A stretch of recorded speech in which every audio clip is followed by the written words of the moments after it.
What's good, everybody? It's your boy ssjk-dots, the first Black Super Saiyan to wear revive on this planet, but I'm back here with another video. I am here with Killmonger, and we're going to talk about Black Panther Wakanda Forever. I was going to do a spoiler-free, but, with how I feel about this movie, we're just going to spoil it. I really can care less about doing this spoiler-free. Most people, I want them to go judge for themselves anyways what they think about this movie, so just go watch it. That's all I'll say. But this is your warning. Spoilers are incoming. Killmonger, how you doing? I'm doing okay. See, you watched Wakanda Forever. Just make it clear to everybody, I didn't pay to watch Wakanda Forever, but I seen it. I second that. I seen it. So, just initial thoughts while watching the movie. Like, how did you feel watching it in general? I was like, oh, that confirms that plot leak, and I read about that 4 months ago, and that's true. Oh, look, Lake Bell. Oh, hey, how about that? It was the same kind of feeling that you might have had also. Just kind of, yeah, they're really doing it. Okay, yep. It starts off with the death of T'Challa. Okay. And, it felt like a directionless movie where there wasn't a lead. Felt like kind of Ramonda was in charge. But then obviously halfway into the movie she's not, and you're like, okay, this is a Shuri movie, cool.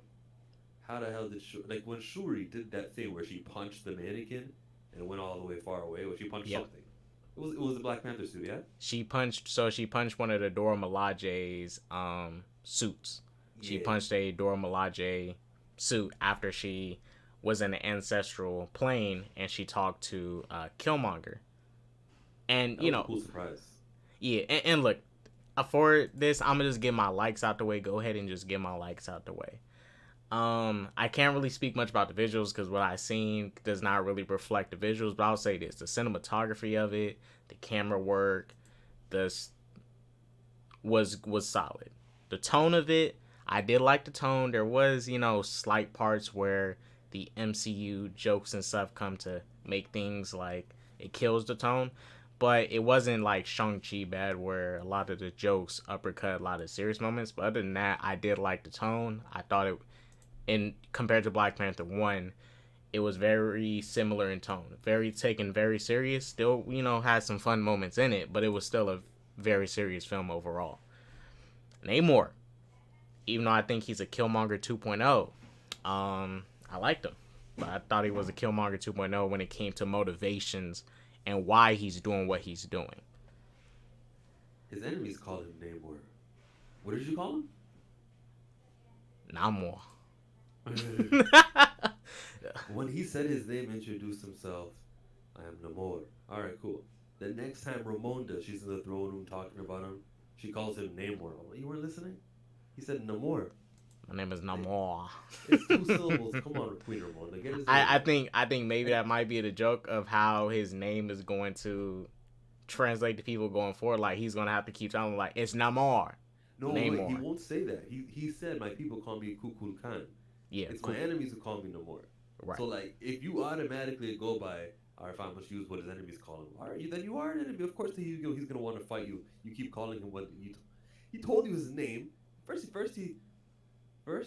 he said his name. Then because M'Baku didn't give the history lesson about his name until the rest of Wakanda, and then when Shuri got back from being trapped in Talokan.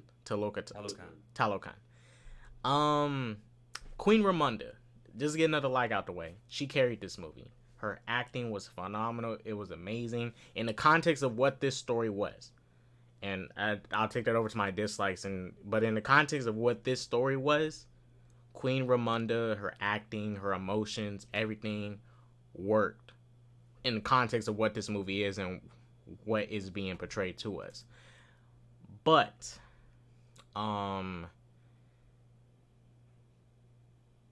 seeing her get killed off, like, I get it. You gotta establish stakes. There's no issue with that. Gotta establish stakes. She gotta show Namor's a threat.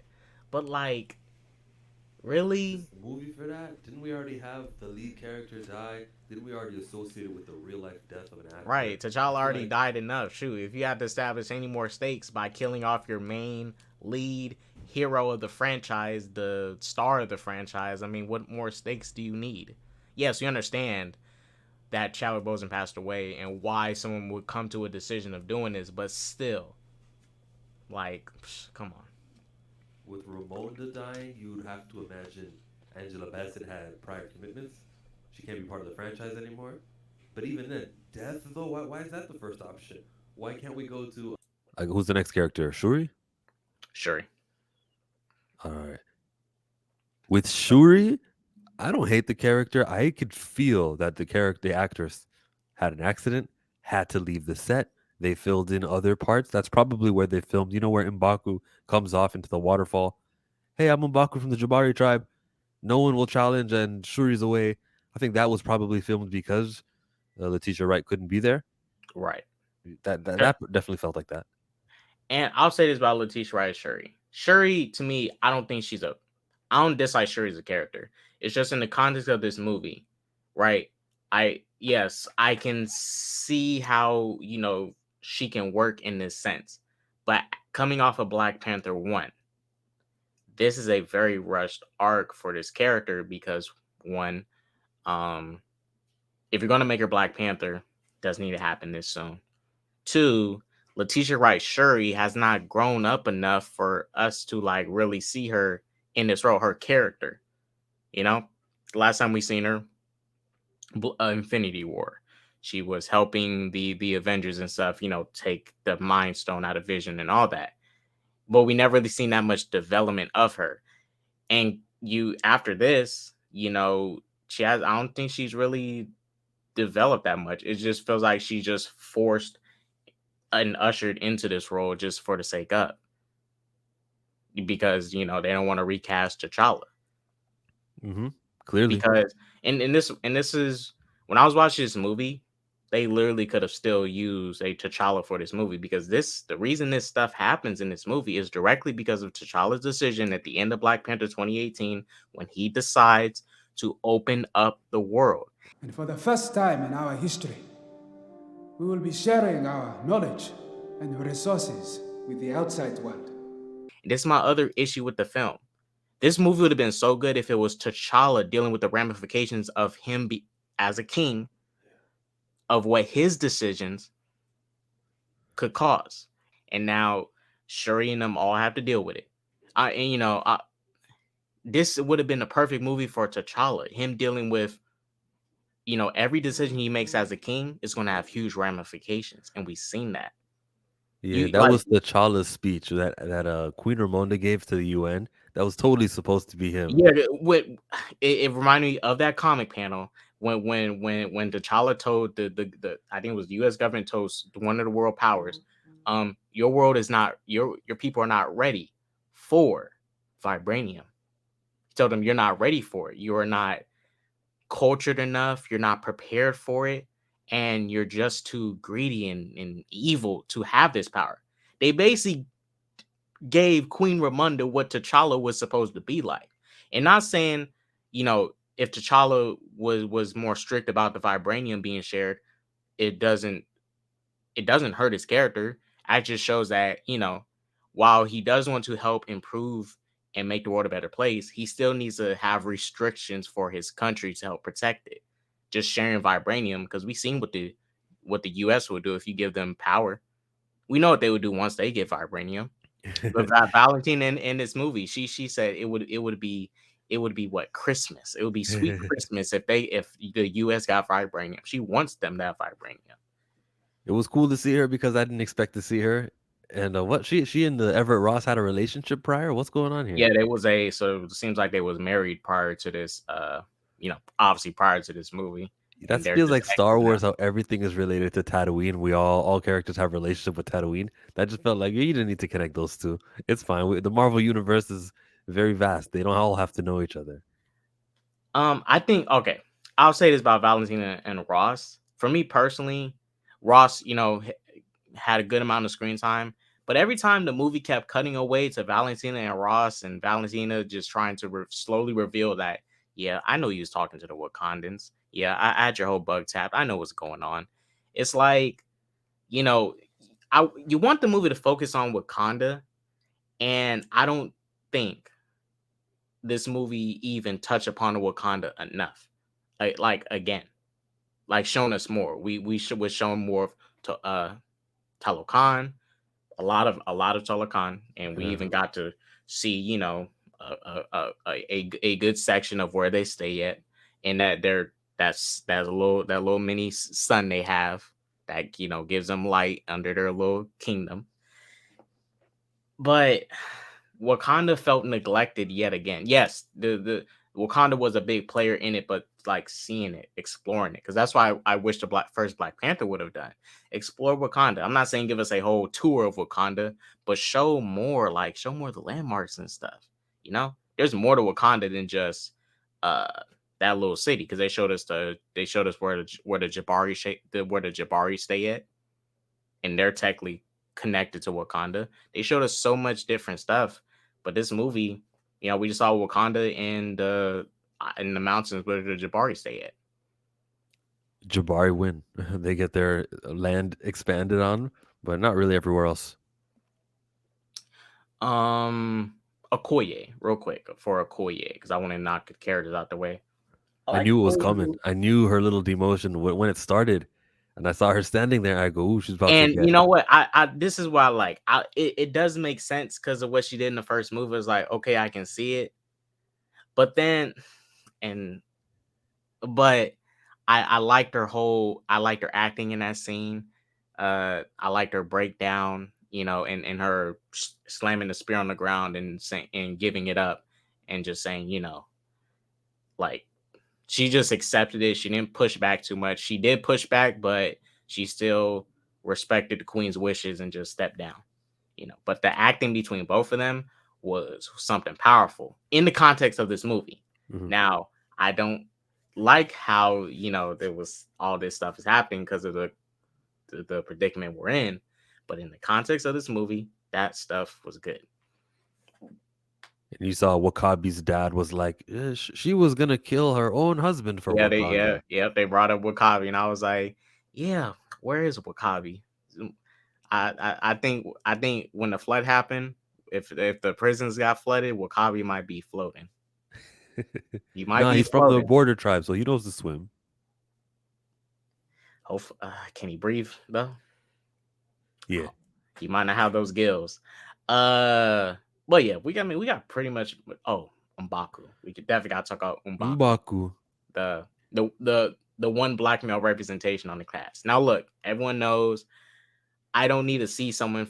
I don't need to see someone that looks like me to be represented, but it does help when you start seeing people that looks like you in this stuff that get good treatment and good character work. And you're like, well, okay, cool. Usually for me, a lot of characters I like, I don't relate to them, but I do connect to them based off personality, like Goku, Superman, Batman, Iron Man, Captain America. I don't look like none of them, but I can relate to him based off personality. Yeah, so with Mbaku showing up here, getting less screen time than before, I don't care Yeah, about. he barely had any. He was barely in the movie. And it was a longer movie too, but he was way more important in the first movie than he is here. Yes. He kind of slams against the Kukulkan, and Kukulkan does this, turns around, you're no one, like, yeah. Yeah, I mean, he was in he was. here. It was really just hey, all they did was just use his place as refuge for them to recuperate and wait for the water to flood out and stuff. But M'Baku, I say he was wasted yet again. To me, he didn't. He was being more of a comedian on screen than anything else. He had one good moment with Shuri when he was trying to tell her like, hey, we shouldn't go to war because he brought up a good point. They see him as a god. You kill their god, we're screwed for the next couple generations. This is going to be an endless war. It's going to be a war that's going to go on forever. Yeah, that was a good point. He was stupid though. If whoever's plan it was to actually fight all the bad guys in water, huh? Oh yeah, of course. Yeah, All they yeah, gotta do is take the boat yeah. route. That was like, yeah, because whatever plan they had for Namor, they could have easily remember to dry them all out. They should have attempted that for them because they fought them in water and stuff. They're close to their home, and that's why I don't even understand how they really lost that battle because they're in water, and we seen how they operate with water. We seen them literally flood Wakanda. They're pretty OP when you Well, fight them near water. Wakandans had Kimoyo bead earplugs to make sure that everything was fine. Yeah. Personally, for me, if I was Namor, I would have just did another flood. Whoosh, flood the ship again. But Yeah. How did he do the flood? He didn't have Phoenix powers the way that it's supposed to be in Avengers vs. X-Men. He's supposed to be enhanced by the Phoenix. He doesn't have that here. So how does yeah, he Kuku just kind of have that ability to flood, and then why didn't he use it again? Aquaman does with his trident, but I don't know if how Namor had He that didn't have a ability. trident in this movie.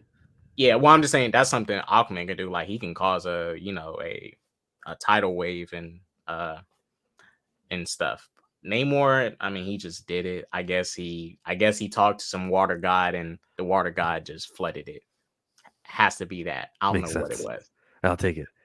The Real. last character I want, Oh, go ahead. Go ahead.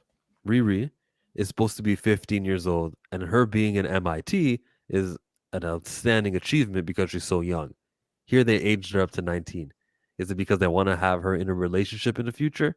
Is it because Dominique Thorne's casting was so good? They're like, but too bad she's really old. Fine, we'll just ignore the 15 part. To me, it's sort of like unsettling because it's not the character. Yeah. But I remember going through what happened with Kamala Khan, how they wouldn't even call her Ms. Marvel, they called her Miss Marvel. They changed her superpowers. They said she's not an Inhuman, she's an X-Men. And like compared to what they did with that character, this isn't so bad. All right, fine. They just made her a little bit older. Her attitude was Yeah. nice. She's supposed to be kind of like standoffish, but she's also knowledgeable enough to know about Wakanda. Where she's, oh, you're Shuri. As soon as she saw her, so yeah, she's smart. She's finishing other people's sentences. I liked most of it. I had no issue with Riri. I didn't think she was annoying or nothing. I actually did like her character. For me personally, I just wish this character just got introduced in her own show, like Kamala did. Because when Kamala's show came out, they didn't introduce her. They just brought her out in her show. She didn't get teased from another show or MCU movie to come into this. And this is one of my issues with the movie. It felt a little overcrowded. Like it didn't, and this is where I say this hurt the movie and Wakanda because you didn't focus on Wakanda because you're over getting into Tola Khan, all this stuff. Marvel Studios could have literally done a 1 hour special on Namor, like they did for Werewolf by Night, to give us a quick rundown of Namor. And when you get into the movie, you don't got to do all this explaining and stuff because the movie is still, Black Panther, Wakanda Forever. Barely any exploration of Wakanda in a movie called Wakanda Forever, The movie title was completely BS. There was no. It's not like they said Wakanda Forever more in this movie. It was just to Chadwick Boseman died. Death is final. Wakanda Forever makes it sound like, oh, well, even though he died, it's Wakanda Forever. Remember, guys, come see this movie, Wakanda Forever. That was the only reason for it. It should have been called Talocan versus Wakanda. It could have been called a lot of other things. It was Right. a dumb, meaningless title, and I hope this movie makes $4. And if people know how we feel about it, and I'm about to bring it up, you should have just recasted T'Challa. Panther character with a different actor. I wish they would. Yeah. I hate the fact that they say, oh, nobody can replace. Come on. Like, why How are many you going to do Batmans that have to there the been? audience? How many I mean? Spider-Mans have there been? Yeah, but It was okay. They did recast T'Challa. Didn't you see the mid credits? Oh yeah, you well, got T'Challa. You got it, guys. I'm gonna bring that up. But let me get to the Killmonger thing because it's tied to it. Another thing I did not like about this movie was that Killmonger sequence. That didn't make any sense to me. I understood what they was trying to do. They was trying to, you're mad, you're angry, and because Shuri didn't believe in the ancestral plane. She didn't believe in a lot of the mystical stuff. She didn't believe in it, and Killmonger was just kind of a reflection of how she was feeling, what she was seeing in the moment. But even then, Shuri doesn't know Killmonger. She knew him for like a couple minutes. He almost killed her. And she said something to him while Killmonger was fighting T'Challa. If that whole scene would have been better if it was either her dad or T'Challa. Now, I understand they didn't recast Chadwick Boseman. I want to let people know. But the only two people that should have been in that sequence was either T'Challa or her dad. Would have made more sense for it just to be her dad.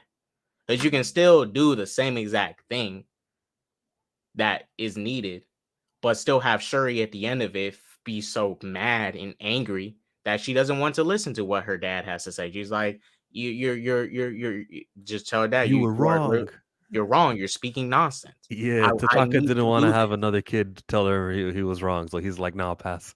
Go Yeah, talk to Killmonger." because real quick, imagine if her dad showed up and he remembers the conversation he had with T'Challa in Ancestral Plane about leaving Killmonger behind. You know, Yeah, leaving a child behind and not bringing him to Wakanda because of the dangers of being raised by a single mom. right? He literally could have gave her wisdom that he learned from T'Challa while being in the ancestral plane, or their conversation they had about being neglectful, hiding away, like all this stuff. He could have gave so much insight that she needed, but she still could have rejected it and been so filled with anger that she doesn't decide to take this advice now. But more conversations from Nakie or Umbaku helps her understand that revenge is not the way. Hmm. Oh, can you help me out with this? I'm filling in the survey. They want to get me verified. Which one is T'Challa? Because I just see the one on the right side, one below, and bottom left. Those are all T'Challa. See, there's one I in the only, middle. That's a trick question. And that's obviously Killmonger's suit, right? I only see 3, All right, cool. but people are telling us that the one in the top left. And look, I will say this. I will say this real quick. T'Challa Jr. super cute, super cute, Nice kid, good a good actor. moment. But I need to say this. It would have been so cool if T'Challa could have got an arc and actually have a son, and then when his son is getting built up in the MCU with T'Challa, and T'Challa either dies in battle or passes on or decides to just be king and allow his son to be Black Panther. This would have been so great. But now they have to rush his son's arc. They literally have to age him up just to get him to be Black Panther within the next couple years. And Phase 6 is almost over. Yeah. They have to literally forcibly age him up and do so many time skips in the timeline to get him to be Black Panther. Because right now, Shuri's Black Panther, right? So Shuri's Black Panther right now. And now they have to speed past his development again. They have to rush, just like they rushed this movie. They didn't wait until they couldn't even wait 3 to 5 years. It was like, after Chadwick Boseman passes away, we need to start filming this movie ASAP. They just started writing a new script. To me, this T'Child over here, if he gets aged up and they pass the mantle again, now we're just playing hot potato with the Yeah, mantle. we playing Hey, hot potato with the mantle. it starts with T'Chaka, and we see the flashback form. And then T'Challa gets it for a whole movie, maybe like 2-3 movies if you include the Avengers.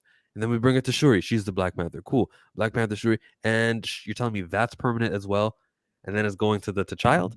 Why are we diluting the importance of this mantle? Because every other superhero mantle isn't getting treated this way.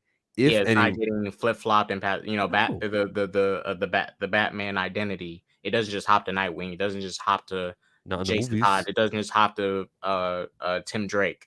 Not in the It's movies, because they understand how slow movies are and how much story there is to tell. I mean, if in comic books, when you have 12 issues a year, actually Batman has 2 every single month. But like for a guy like that, I understand how you can run out of stories. You can be like, hey, what would happen if she became Batman? Tell a right little story here and there. It makes sense to me.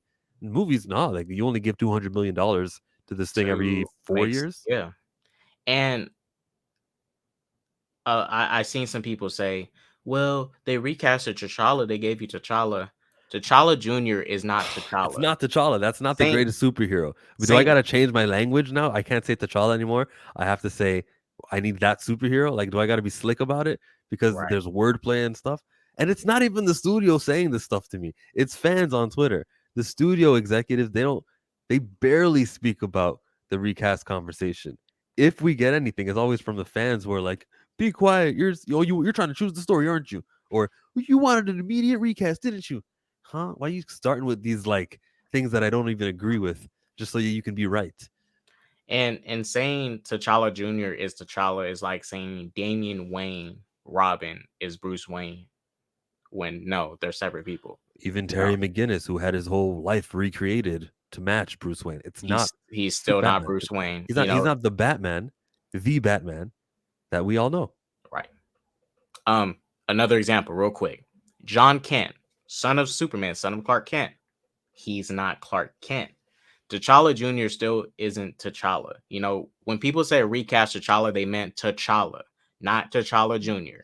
This is, Not in my T'Challa's opinion, stories put on somebody else. right. In my opinion, this is just a cop out, because just because you're T'Challa by name does not mean you're T'Challa. T'Challa is a comic character created in 1966, and T'Challa Jr. is not T'Challa. His son in the comics is not even named T'Challa Jr. His son in the comics is not even like from the real reality. It's like an Elseworld story. Right. It Yeah, the T'Challa thing, and if you want to accept it and be like, this is great, we're getting the legacy furthered. I hate the word legacy. Oh my god, if I never hear the word legacy again, it'll be too soon. So his legacy, this is great for Chadwick. No, Chadwick's legacy was playing the character of T'Challa. That young Nakia's son, that's That's not Chadwick's legacy. That's T'Challa's son in the yeah. fictional world. Chadwick's legacy is the only things he contributed to, and his main contribution to Marvel Studios, I would say even the only contribution, is playing the role of T'Challa. You want to further or continue something? Continue T'Challa. Look, the character gets taken away in like a coffin early in the movie, flies off. As far as I'm concerned, that is We not an gotta on-screen death, and we can easily just fly him back. And he remember how Nick Fury could stop his heartbeat to trick the world? Well, Shuri was looking for his vitals, and then they're like, "Oh, the vitals are gone." You know, he probably got the same drug from Nick Fury. He needed to fake his death to convince the people of Wakanda he's dead. And now we're gonna go fight the Skrulls. My truth is, Chad was gone from the physical sense. He wasn't walking through that door. And in the world that we created over the years, he was the guy. And for somebody else to be him, you know what I mean? For us in the world that we created, we wouldn't have believed it. No matter how good the actor was, no matter how, you know what I'm saying? It would have been lacking the necessary truth for us to do a good job. And the truth is the well that we pull from as artists. You know, our truth was lost. And you know what? At the beginning of the movie, right? How they just speeded past the funeral, even though they still made people pay for a funeral. That was a funeral. Let me just say this. In no way should T'Challa be dying from a sickness with the abilities he has. He has the heart-shaped herb in his body. I understand if he probably took out the heart-shaped herb and didn't want to be Black Panther for a while, or whatever, but he had the herb in his body. The heart-shaped herb makes you superhuman. It enhances your Durability. it enhances everything. It makes you more durable, makes you stronger, faster. Shoot, T'Challa's metabolism probably higher. Probably doesn't gain as much weight as other people. Most sicknesses are not going to affect him like other people, especially human sicknesses. When you become superhuman, you are greater than the average human. Someone like Batman Bruce Wayne can get sick and catch cancer. Someone like T'Challa shouldn't be just dying of a random sickness off screen. He's superhuman. If he didn't have powers, I totally understand this. Or if he went to another planet. Now, see, this is what would have made more sense. Let's say T'Challa went to space. He was off in space. I don't know. Him and Hulk went to go do some research stuff. And he caught a cosmic illness, a foreign illness from a different planet that humans have never encountered. And it affected him. Boom. And he died. But no, he died from a random illness from Earth. And we know this T'Challa has not traveled the cosmos and the galaxies yet. his character has not gotten to that point like T'Challa in the comics, who has, done stuff like gone to space and all that. Him dying from a sickness was so, in my opinion, dumb and a whack way for him to go out. I understand they didn't recast and want to have to put someone in a suit to do some CGI, but you should have still recasted, because this was not the way to go. This plot, the way you kill him off, was not good. That wasn't cool. And then they mimic, and they talk, and someone brings it up in the movie how T'Challa was battling this illness in silence. Same Just thing as like Chadwick Chadwick Boseman did. Boseman. And this is why I say T'Challa in His this movie family had to watch this too. It's crazy. T'Challa in this movie was not T'Challa. This was Chadwick Boseman.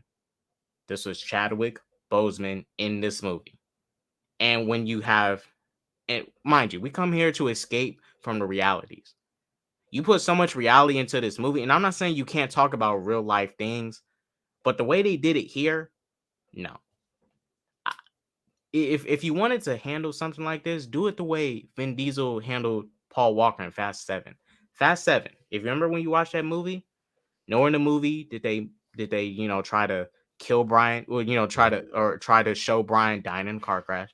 They just kept the same script that they had prior to his death. They kept all his parts in. Yep. And at the end of the movie, that's when he did the memorial. But it wasn't a funeral. It was just showing two characters going off in different paths. Dominic Toretto has to move on and keep moving forward. Brian, who Paul Walker played, is not dead.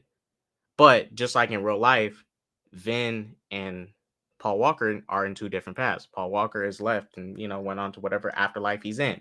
Vin Diesel now has to keep moving forward and push. It's so funny how we spent so much time talking about this mid-credit scene and so few time talking about the movie, because they did copy Furious 7 also with them at the water. Remember how there was like a fire burning and they're looking off to the right with the kid? Same thing. The heroes in this Black Panther movie and stuff. Yeah, and we saw some flashbacks. They tried to attempt Furious 7. They even had a song playing that they got a hot studio recording artist to record, the Rihanna version compared to the Wiz Khalifa version. And I'm like, this is beat by beat trying to get that Furious 7 dollar. It's very, but the problem is Furious 7, they filmed a movie with their actor and they just were making the best that they could and make do. You guys planned, because Chadwick dies in August of 2020. You began filming in July of 21. You had like 11 months to get your ish together, and if that wasn't enough, then to delay the movie, as we've said before countless times. Delay the movie, and for anyone that's wondering, well, why delay the movie? Because people need to grieve, they need to heal.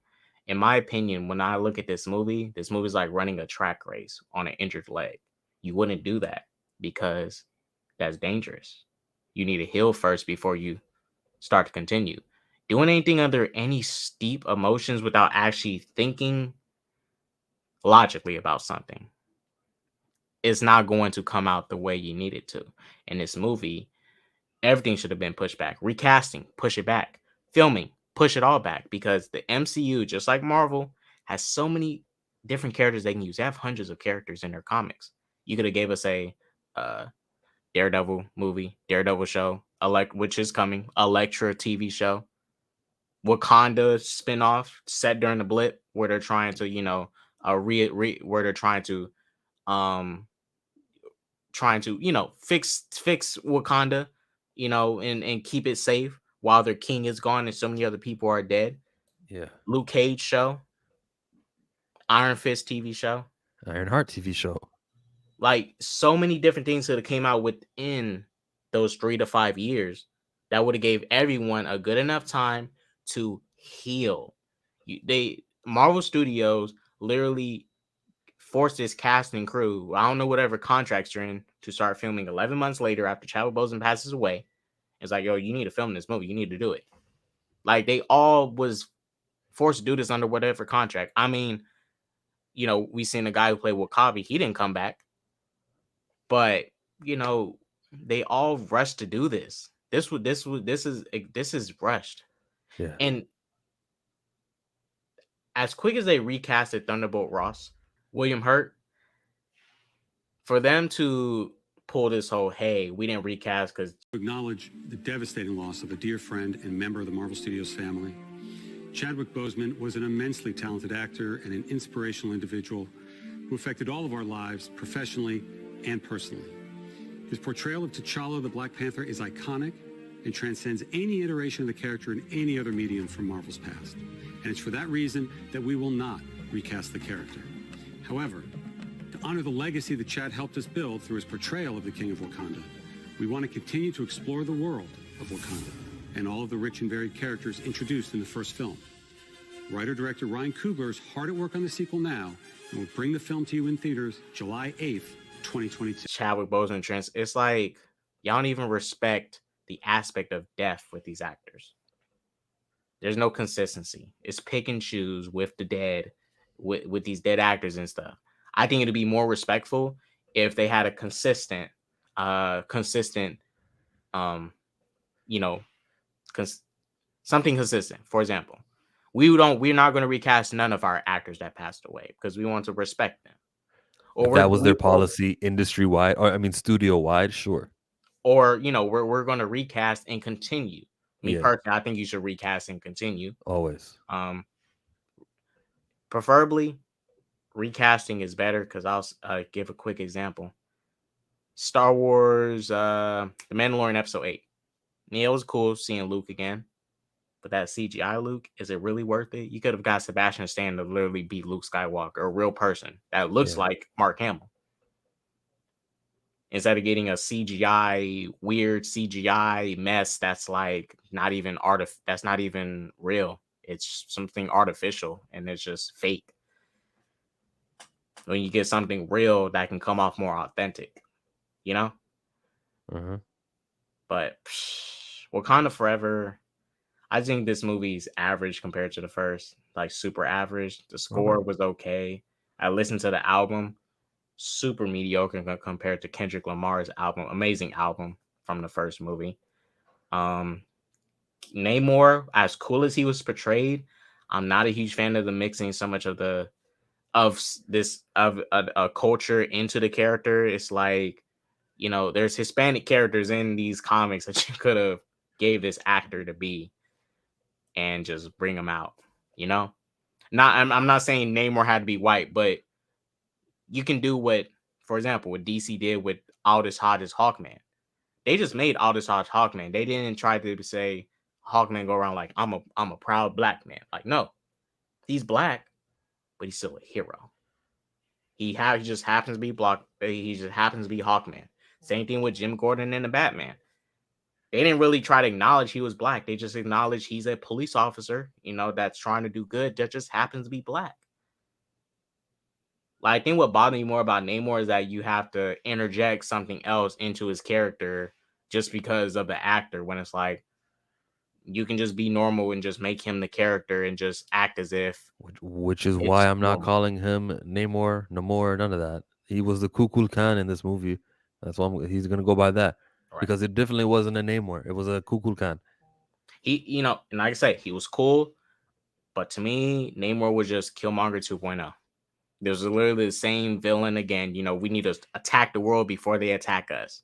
That was Killmonger in the very first movie. Just recycle the villain. He just has a different name this time. But Wakanda Forever, I mean, me personally, I won't be financially supporting anything Wakanda. I can care less. I'm more excited for things like Shang-Chi and Sam Wilson in the MCU than anything else. So I'll just stick with Shang-Chi and, Sam Wilson. I'll wait till the Ironheart shirts are on clearance before I buy them up. Well, you definitely got to support Riri, man. She's the leader of the MCU. But yeah, you guys, we're going to get ready to close it up. But Wakanda Forever, if you're a fan of Marvel, fan of MCU, go check it out. If you are a fan of T'Challa, huge fan of T'Challa, you may not like it. He feels like he's missing the whole movie.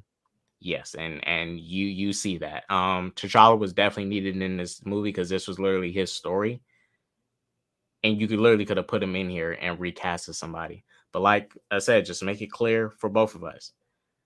I would have waited for a recast, and I would have waited for this movie to be filmed. I can wait because the MCU, there's no need to rush. You know, you're building a a long universe of content. Why rush?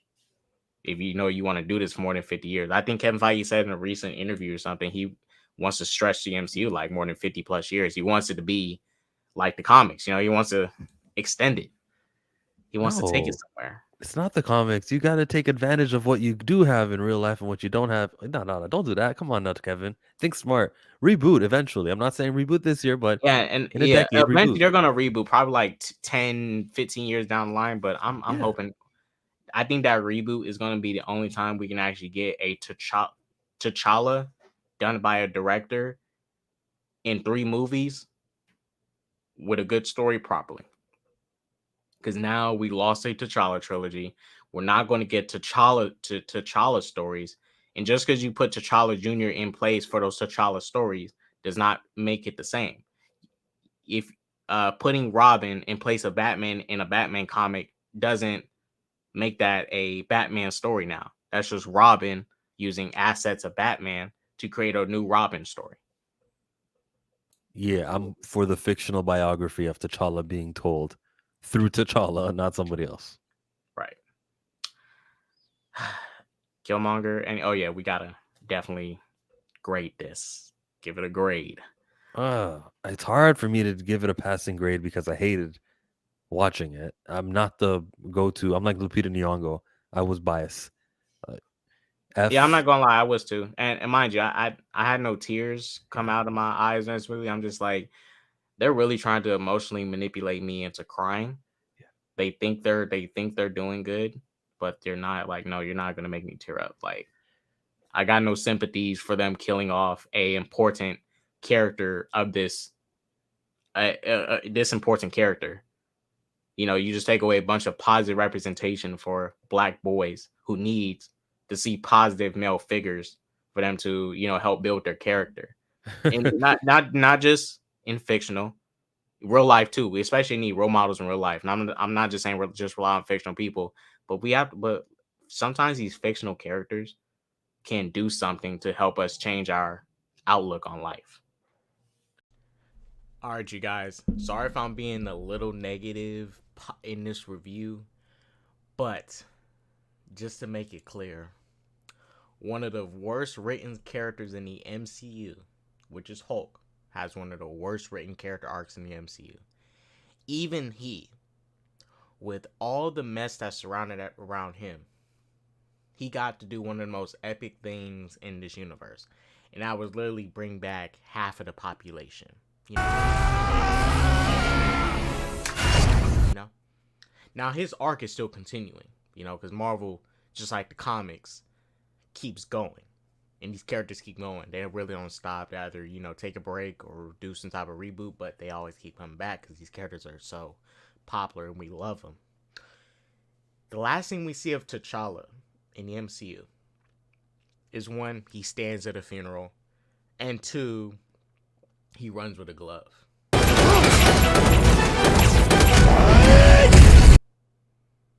That's the last thing we get to see of his character.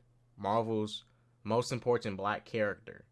And the last thing we see him do in these movies, and this is his first adaptation in live action, and this is the last thing we see of his character. Him running with a glove. That is so epic. It's so amazing. Wow. Yeah. So epic. Saw Captain America pick up Mjolnir and beat the shit out of Thanos.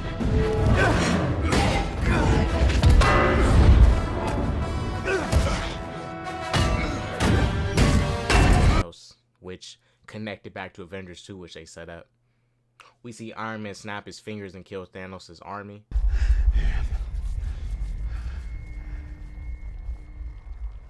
Iron Man. Yeah, I didn't like how that happened, but still epic. But we see T'Challa run with a glove.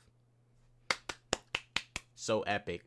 so epic, and people just accept that and just eat it up like, "Ooh, that's amazing." Like, nah, this is Marvel's most important black character. He needs to be treated with respect. He should have got a respectful character arc. He should have got an amazing character arc, and not just because he's black. The fact that he's the Black Panther, one of Marvel's most important characters in general, and he gets treated like this because people don't know how to separate an actor with their character, and you know, if we're gonna do this for every character each time an actor passes away, we're gonna be affecting too much of these fictional stories, you know, because sometimes at the end of the day, story needs to go on, and Chadwick Boseman fully believed these stories need to go on because he believed in the bigger picture, you know. So yeah, shouts out to T'Challa. Last thing we see him do, running with a glove. So epic. Great end to an arc. So, no, I have no sympathies for this movie. Honestly, this movie's like a 4 to 5 out of 10 for me. I'll go down to 2 out of 10. I'll give it a 4 out of 10. This pales in comparison to the first. First movie's like at least an 8, 9 out of 10. This movie, no. Sorely missing T'Challa. Shuri was an okay lead. Queen Ramonda carried this movie. Yeah. Okoye, still just as good as she was in the first movie. Yeah. Namor, okay villain, just recycled motivations. M'Baku, comedian, punching bag. Riri Williams, not annoying, cool. I'm ready to see her show. And Wakanda just not highlighting it. Oh, last thing, I gotta say, Jim. They keep making Wakanda weaker and weaker. If you notice that in the first movie, you know, we seen their power. Infinity War, they just have a bubble to fight, and it's like, where's your giant ships and your tanks and your armored rhinos and stuff and all your OP vibranium weapons, and like literally a vibranium spear was able to take down a ship. You know, all these great weapons they have. Then in this movie, you know, it's like, where's your technology? They got jumped by fish people. Where's all your ships? Where's your ships at? They had like what, 2 ships out there on the battlefield fighting Namor, and I'm like, where's your air support? Where's your fleet? I'm like this. The U.S. could probably totally take them out. All they gotta do is swim. And why didn't they use the bubble? They didn't use the bubble to cover the city. So No, you see the bubble when it doesn't cover the river. That's the thing. Man. Yeah. They just, Wakanda's different. And to be fair, it's that way because the Russo brothers said they didn't know how successful Black Panther would be, so they kind of just kept them kind of average and mid when it came to their might in Infinity War. But man, but yeah, 4 out of 10 for this movie. I didn't really like this. Recast T'Challa. That wasn't Peace. That was 2 out of 10. And Peace. 2 out of 10 from Chill. 4 out of 10 from me. Thank y'all for watching. Goes to that peace, love, positivity, and all that jazz. No do drugs. We may expand this and do a future stream about it, but personally, me, this may be my last video on Wakanda anything because I'm not. In the MCU, I might do some comic reviews for you guys. The last Wakanda related stream for now, for now, unless something changes. But at this moment, you know. Well, you'll cover the box office results, right? You never know. That may be a story. Oh, we're definitely covering that. Yeah. But at this moment, I don't care about Wakanda, nothing. If no T'Challa, no ticket. I'm sorry. That's just what it is. T'Challa, this is how it is. Wakanda, T'Challa is the center of Wakanda. Duh. Batman is the center of Gotham. Superman is the center of Metropolis. Also Smallville too, but mainly Metropolis. They're the heart. You take out the heart, I mean, the body ceases to exist. The body ceases to function. Just saying, you took out the heart, and body can't really operate without the heart. Thank you all for watching. So peace, love, positive, and all that jazz. Don't do drugs, like I always say. Deuces. Deuces.